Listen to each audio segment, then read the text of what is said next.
Viajamos en el tiempo más de 500 años atrás. Los españoles encargan a los indígenas la construcción de sus iglesias y de todo el arte religioso que irá en su interior. Al no tener una larga tradición ni escuelas definidas para realizar las obras requeridas por el catolicismo, los nativos se limitan a copiar escenas, estampas o cuadros ya existentes en Europa. No pueden dar rienda suelta a su imaginación, tampoco pueden pintar sus rostros ni sus paisajes. No obstante, varios artistas deciden introducir en estas obras elementos de su mundo. Lo hacen de forma disimulada, dejando sus huellas en la historia. Se cree que la gran fiesta del sol, llamada por los incas Inti Raymi, existió desde siempre. Sin embargo, fue Manco Cápac, al establecerse en el territorio del Cusco, el que la hizo oficial cuando la celebró por primera vez en el Cerro Sagrado de Guanacauri. Los pobladores del Tahuantinsuyo creían que a los dioses les agradaban los sacrificios de los animales sagrados. Las llamas decoradas con vestimenta multicolor y plumas eran sus ofrendas predilectas. Probablemente los españoles jamás imaginaron encontrar esta clase de cultos al llegar a América, sobre todo al Cusco, donde dichas tradiciones eran más evidentes.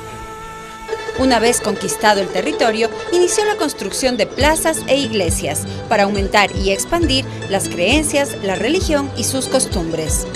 Así inició la fusión de dos culturas. Los principales templos fueron edificados sobre los cimientos de palacios incas de los más importantes emperadores de la época.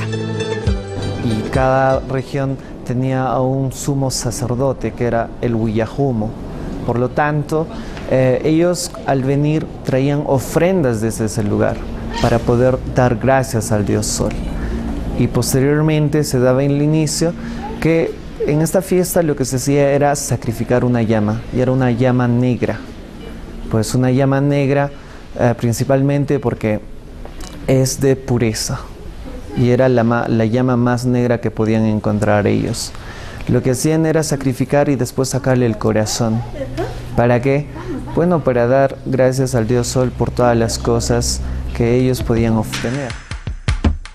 En la actualidad, recorrer las calles de la ciudad inca es reencontrarse con el pasado y con un presente que agrupa la cultura prehispánica y el mundo virreinal con su bella arquitectura. Muestra de ello es la Catedral Basílica de la Virgen de la Asunción, edificada sobre el palacio del Inca Ubiracocha, en el corazón de la ciudad. Su construcción tardó alrededor de 100 años. Hoy tiene 5 veces más de existencia. Lo que más llama la atención de este templo son los 54 óleos que cubren todos los arcos. La mayoría de ellos pertenecen a destacados pintores de la escuela cusqueña del siglo XVIII. Las pinturas también tienen su propia historia. En el lienzo de la Virgen de la Almudena aparecen en primer plano los reyes de España Carlos II y Ana María Luisa de Borbón. Este cuadro recrea tanto en los personajes como en los elementos andinos el proceso de mestizaje. Pero quizás el más claro ejemplo de la mezcla de culturas es este lienzo. Se trata de la última cena en la que el Cordero Pascual está reemplazado por un cuy. No solo se puede ver el cuy en esta Santa Cena, que también alrededor hay algunas cosas, frutas, pues productos también. Como por ejemplo en esa bandeja, como ustedes pueden ver, una de las bandejas hay una papaya, es la de color verde. Esa es la papaya, es una fruta típica. En el otro extremo, en la otra bandeja, al lado de la uva está el choclo, ese es el maíz, ¿no?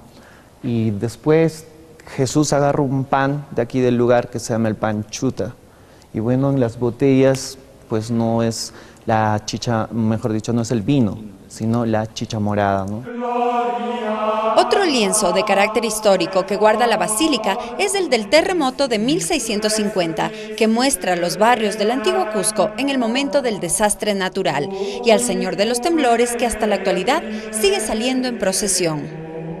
Pero el detalle que se puede ver aquí es la falda que este Cristo utiliza, porque nuestros Cristos que tenemos acá utilizan una falda, más no es un paño de pudor, porque los Cristos europeos utilizan el paño de pudor. Y aquí lleva una falda que de color blanco viene a ser los uncus. Y los uncus son ropas interiores que los incas llevaban. O sea, esta es una falda inca. La catedral es sin duda una de las más bellas del mundo, pero no la única. Edificada en 1536 sobre el Palacio Inca Sunturuasi, el Templo del Triunfo fue en sus orígenes la primera catedral de este territorio. Su nombre hace referencia al milagro de la Virgen que cubrió con su manto a los españoles para protegerlos del ataque inca. Este templo constituye una auténtica expresión de mestizaje y fusión incaica-española. El Cristo crucificado sobre este retablo fue la primera escultura hecha en América del Sur en 1537, con artistas andinos e insumos locales como telas empastadas con harina de maíz y papa. Y en el altar mayor, junto a la Virgen de la Descensión, se encuentra la primera cruz que llegó a América del Sur, como símbolo inicial de la religión católica para los incas.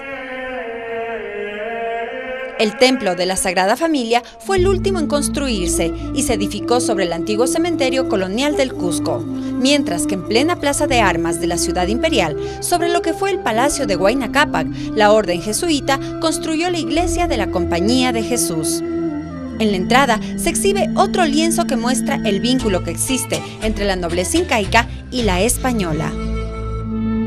Todo lo que encierra el circuito religioso del Cusco es un rico patrimonio artístico. Conocer de cerca una pequeña parte de aquella historia prehispánica que hoy aún se puede sentir en cada uno de estos lugares que guardan en su interior más de 400 años de fe, talento y cultura es una experiencia inigualable.